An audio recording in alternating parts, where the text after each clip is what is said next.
चला प्रेषितांची कृत्य अध्याय 25 वचन 6 पासून वाचतो. मग तो त्यांच्यामध्ये 8-10 दिवस राहून कैसरियास खाली गेला आणि दुसऱ्या दिवशी न्यायासनावर बसल्यावर त्याने पौलाला आणण्याचा हुकूम केला. तो आल्यावर यरुशलेमेहून आलेल्या यहुद्यांनी त्याच्या भोवती उभे राहून ज्यांचा पुरावा त्यांना देता आला नाही असे पुष्कळ व भयंकर आरोप त्याच्यावर ठेवले. पौलाने प्रत्युत्तर केले की मी यहुद्यांच्या नियमशास्त्राचा, मंदिराचा किंवा कैसराचा काही अपराध केला नाही. तेव्हा यहुद्यांची मर्जी संपादन करण्याच्या इच्छेने फेस्त पौलाला म्हणाला, यरुशलेमे जाऊन तेथे माझ्या पुढे ह्या गोष्टींविषयी तुझा न्याय व्हावा अशी तुझी इच्छा आहे काय? तेव्हा पौलाने म्हटले, कैसराच्या न्यायासनापुढे मी उभा आहे, येथेच माझा न्याय झाला पाहिजे. मी यहुद्यांचा काही अपराध केला नाही, हे आपणही चांगले जाणता. मी अपराध केला असला किंवा मरण्यास योग्य असे काही केले असले तर मी मरण्यास तयार नाही असे नाही, परंतु त्यांनी माझ्यावर जे आरोप ठेवले आहेत त्यांतला जर एकही खरा ठरत नाही तर मला त्यांच्या स्वाधीन करण्याचा कोणालाही अधिकार नाही. मी कैसराजवळ न्याय मागतो. तेव्हा फेस्ताने सभेची मसलत घेऊन उत्तर दिले, तू कैसराजवळ न्याय मागितला आहेस तर कैसरापुढे जाशील. मग काही दिवस झाल्यावर अग्रिपा राजा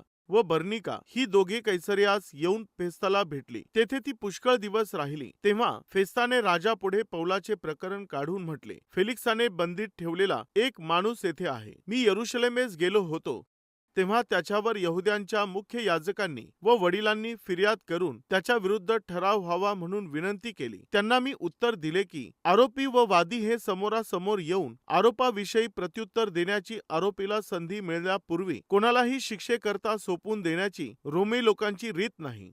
म्हणून ते येथे आल्यावर काही उशीर न करता दुसऱ्या दिवशी न्यायासनावर बसून मी त्या माणसाला आणण्याचा हुकूम केला. वादी उभे असता ज्या वाईट गोष्टींचा त्याच्याविषयी माझ्या मनात संशय आला होता त्याबाबत एकही आरोप त्यांनी त्याच्यावर ठेवला नाही. केवळ त्यांच्या धर्माविषयी व जो जिवंत आहे असे पौल म्हणतो असा कोणी मृत झालेला येशू ह्याच्याविषयी ह्यांचा व त्याचा वाद आहे. तेव्हा ह्याची चौकशी कशी करावी हे मला सुचेना. म्हणून मी त्याला विचारले, यरुशलेमेत जाऊन तेथे ह्या गोष्टींविषयी तुझा न्याय व्हावा अशी तुझी इच्छा आहे काय? तेव्हा बादशहाच्या निकालासाठी मला ठेवावे अशी पौलाने मागणी केल्यावर मी हुकूम केला की ह्याला कैसराकडे पाठवीपर्यंत कैदेत ठेवावे. अग्रिपा फेस्ताला म्हणाला, त्या माणसाचे म्हणणे ऐकावे असे माझ्याही मनात आहे. त्याने उत्तर दिले, उद्या आपणाला त्याचे म्हणणे ऐकावयाला मिळेल. दुसऱ्या दिवशी अग्रिपा व बर्निका ही मोठ्या थाटामाटाने येऊन सरदार व नगरातील मुख्य लोक ह्यांच्यासह दरबारात गेली आणि फेस्ताने हुकूम दिल्यावर पौलाला तेथे आणण्यात आले.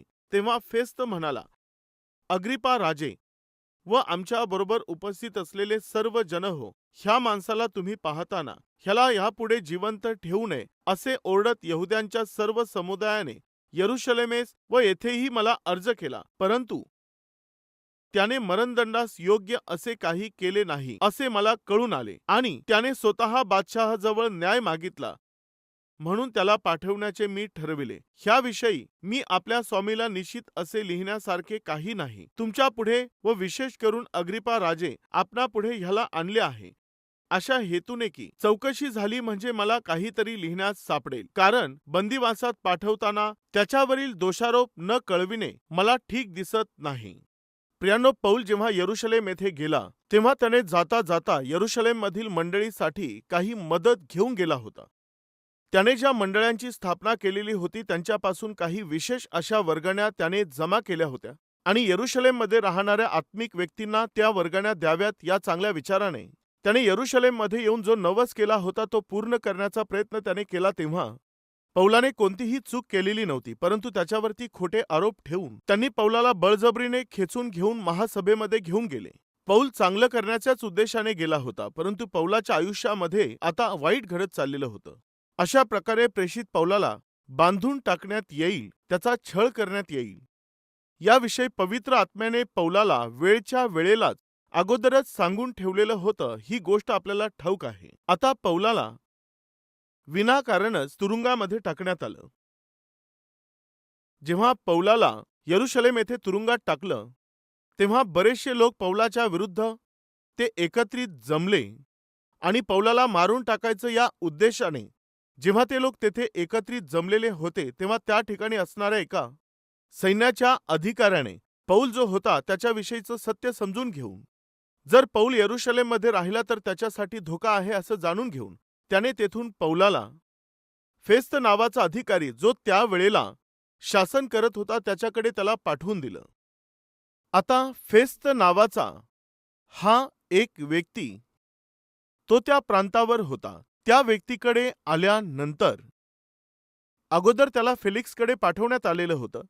जेव्हा फेलिक्सकडे पाठवण्यात आलं तेव्हा फेलिक्सने त्याला सत्य समजल्यानंतर देखील पौलाची काही चूक नाही हे माहीत असून देखील त्याला सोडवण्याची संधी होती तरी देखील आपण बायबलमध्ये पाहतो 24वा अध्याय 27वे वचन, पुढे 2 वर्षानंतर फेलिक्साच्या जागेवर पुर्क्य फेस्त हा आला.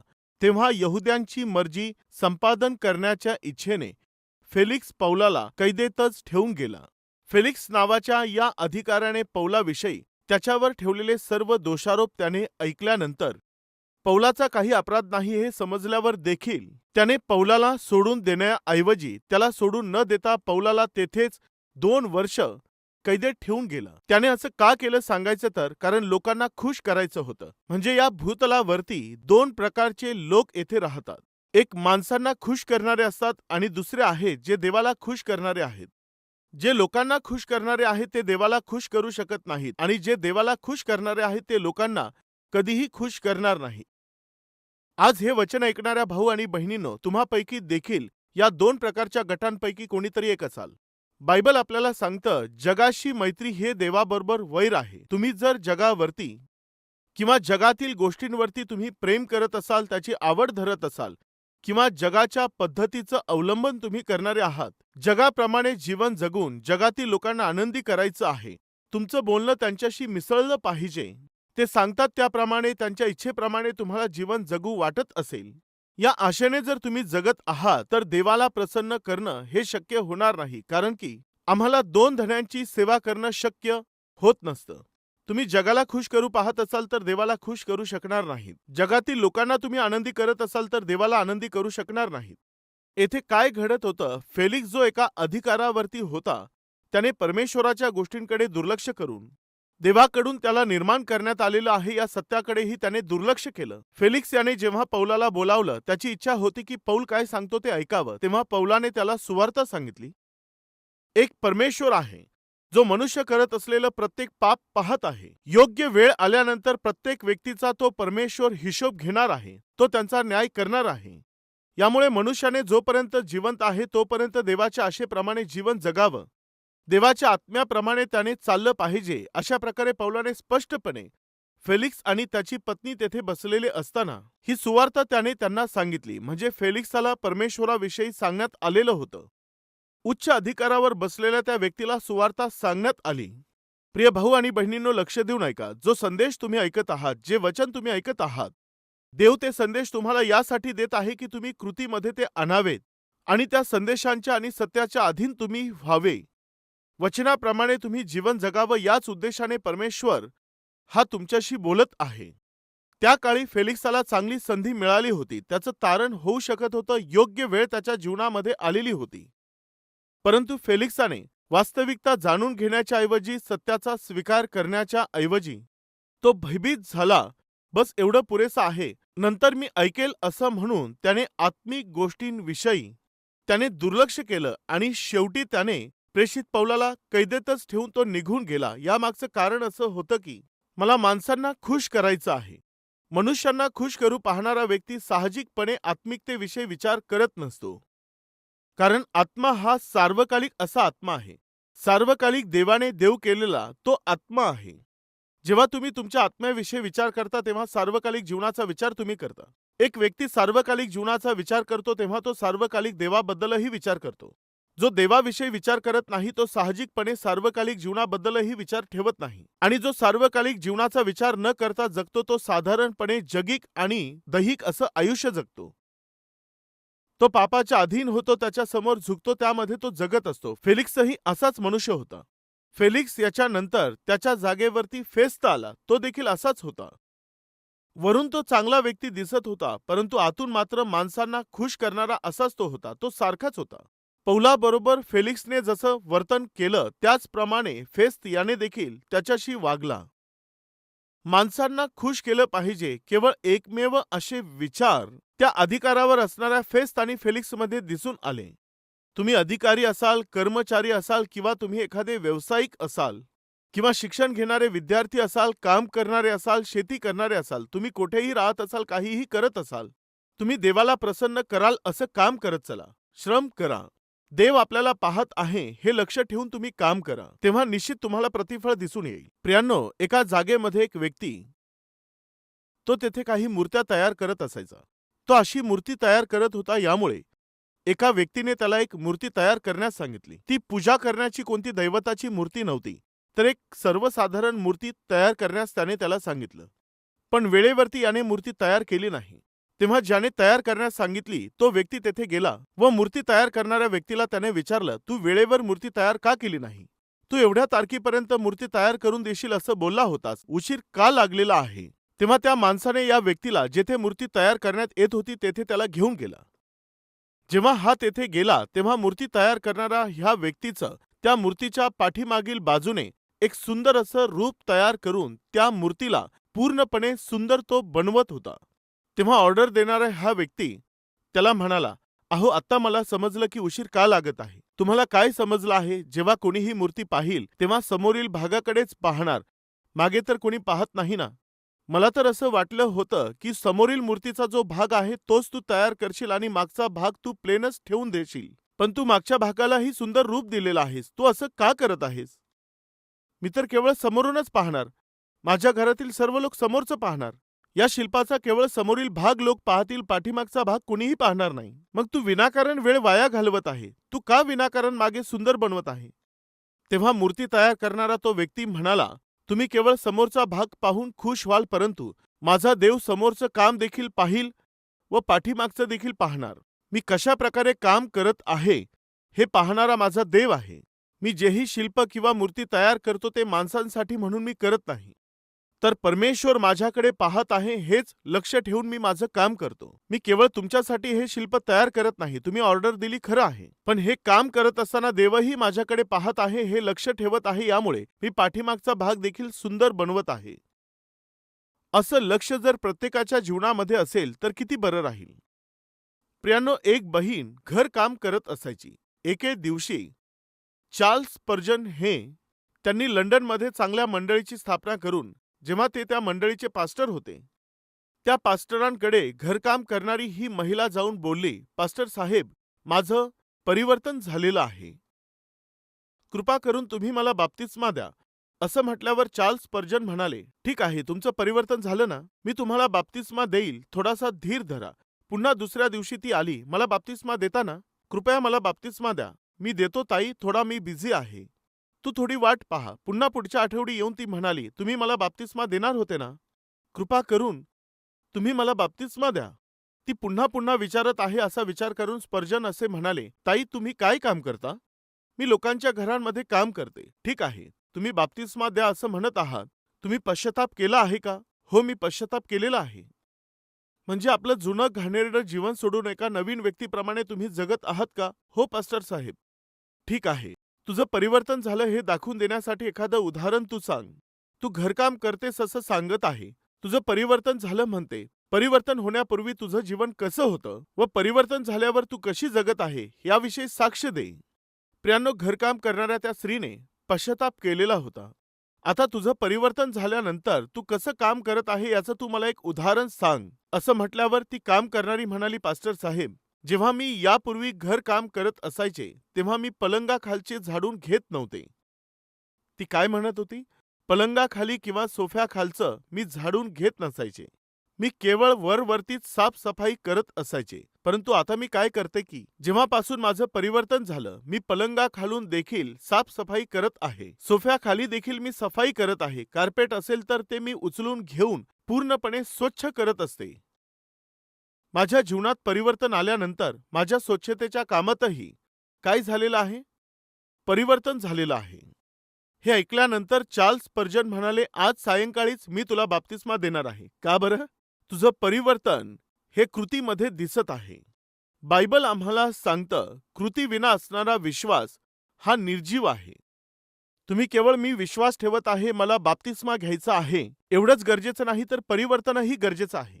म्हणजे यापूर्वी मी उशिराने ऑफिसला जायचो. परिवर्तन झाल्यानंतर मी आणखी उशिराने जात आहे. आहेत का कुणी असे आपल्यात? या अगोदर मी उशिराने जात होतो, परंतु परिवर्तन झाल्यानंतर आणखी उशिराने जात आहे. म्हणजे अजून तुमचं परिवर्तन झालेलं नाही. परिवर्तन होण्याच्या अगोदर मी खूप मोठमोठ्याने बोलत असायचो आणि आता परिवर्तन झाल्यानंतर मी बोलतो तेव्हा घराचं छत उडत असतं.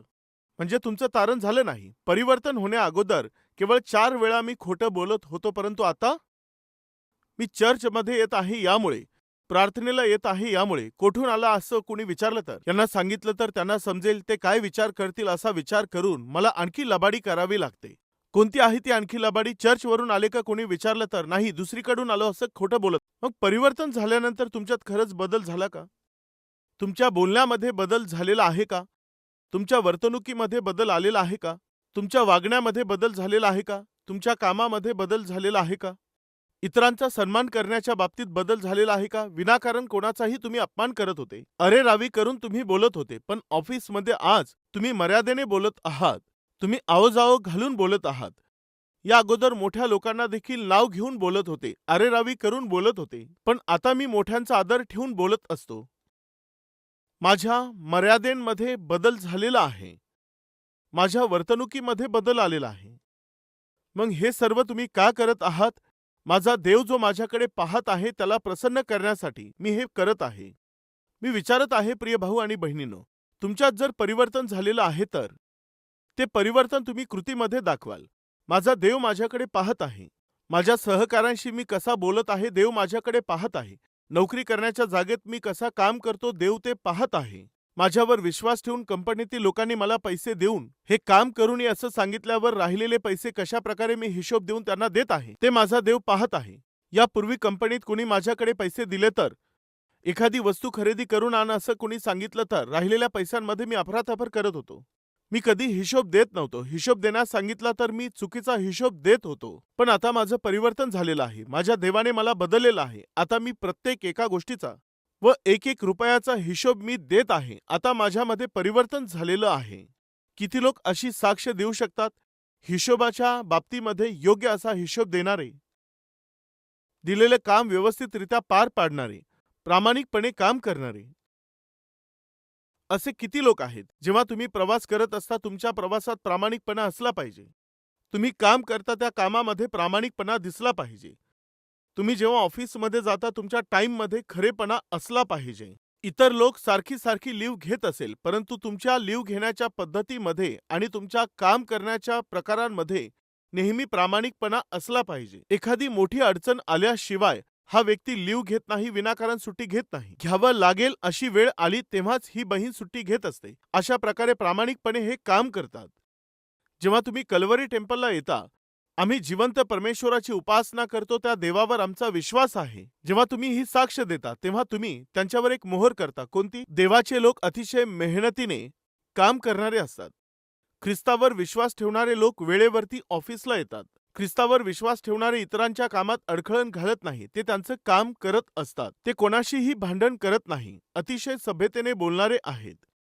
असं जे वातावरण आहे, जेथे आपण काम करतो तेथे तयार करता आलं तर किती बरं राहील. त्याने देवाचं किती मोठं नाव होईल, किती मोठं गौरव होईल ही गोष्ट लक्षात घ्या. परंतु आज ख्रिस्ती समाजातील अनेक ख्रिस्ती लोकांनी ख्रिस्ताला बदनाम केलेला आहे. ख्रिस्तीत्वाची त्यांनी निंदा चालवलेली आहे. बायबलमध्ये तुम्हामुळेच माझ्या नावाची निंदा होत आहे असं परमेश्वराने दुःखी होऊन म्हटलेलं आहे. प्रियांनो, आजचं वचन ऐकणाऱ्या भाऊ आणि बहिणींनो, कृपया ऐका. देवाला प्रसन्न करेल असं जीवन तुम्ही जगायचं आहे. देव तुमच्याकडे पाहत आहे हे भान ठेवूनच, ते कदाचित घरामध्ये असेल किंवा घराबाहेर असेल, तुम्ही एकटे प्रवासात असाल किंवा लोकांबरोबर काम करत असाल, नोकरी करत असाल, व्यवसाय करत असाल, व्यापार करत असाल, देव तुम्हाकडे पाहत आहे. हे भान ठेवून जर जीवन जगले तर किती बरं राहील. असं भय बाळगून जीवन जगले तर किती बरं राहील. तुम्ही माणसांना खुश करणाऱ्यांप्रमाणे जीवन जगू नये. तुम्ही मनुष्यांना खुश करणारे बनून जर राहाल तर तुमच्या जीवनात प्रभूला स्थान राहणार नाही, आत्मिकतेला जागा राहणार नाही, तुमच्या जीवनात मूल्य राहणार नाही. हवा ज्या दिशेला वाहील त्या दिशेला तुम्ही झुकून जाणार. कोणी येऊन काही म्हटलं तर त्यांना तुम्ही होकार देणार. कशामुळे माहितीये? तुम्हाला विरुद्ध दिशेला पोहता येत नाही यामुळे. परंतु बायबल आम्हाला सांगतं आत्मिक जीवन जे आहे ते एक अरुंद रस्ता आहे. यामुळे अरुंद दरवाजाने जाण्याचा नेटाने प्रयत्न करा. अनेक लोक त्यासाठी प्रयत्न करतील, परंतु त्यांना ही गोष्ट जमणार नाही. परंतु आपण या पापी जगामध्ये, जेथे पाप हे अतिशय वाढत चाललेलं आहे, तेथे देवाची मुलं बनून तुम्ही जीवन जगाल तर देवाच्या नावाचा गौरव होईल. तुम्ही देवाला प्रसन्न करणारे व्यक्ती आहात तर लोकांना खुश करणं सोडून देऊन देवाला आवडेल असं जीवन तुम्ही जगाल तर तुमचं जीवन व्यवस्थित राहील व देवाच्या नावाचं मोठं गौरव होईल. तुमच्या प्रत्येक कामांद्वारे तुमचं चांगलं नाव होईल. असं जीवन जगण्यासाठी आपण प्रार्थना करूया. चला प्रार्थना करू. महान पवित्र प्रेमळ परमेश्वर देवा, आत्मिक जीवनामध्ये एक परिपक्व व्यक्ती कशा प्रकारचं वर्तन ठेवतो हे पौलाच्या जीवनाद्वारे शिकवलंस, त्यासाठी आभार मानतो. देवा, हे सत्य आहे की माणसांना खुश करणारे लोक हे तुला कधी खुश करू शकणार नाहीत.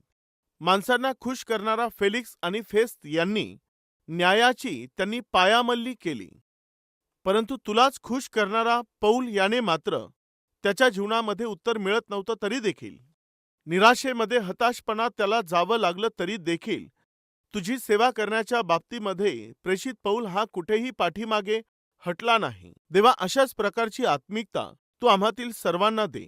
पेरलेल्या या वचनाला आमच्या जीवनात फळ येऊ दे व परिपक्व असं जीवन तू आम्हाला दे. येशूच्या नावाने ही प्रार्थना मागतो बापा. आमेन.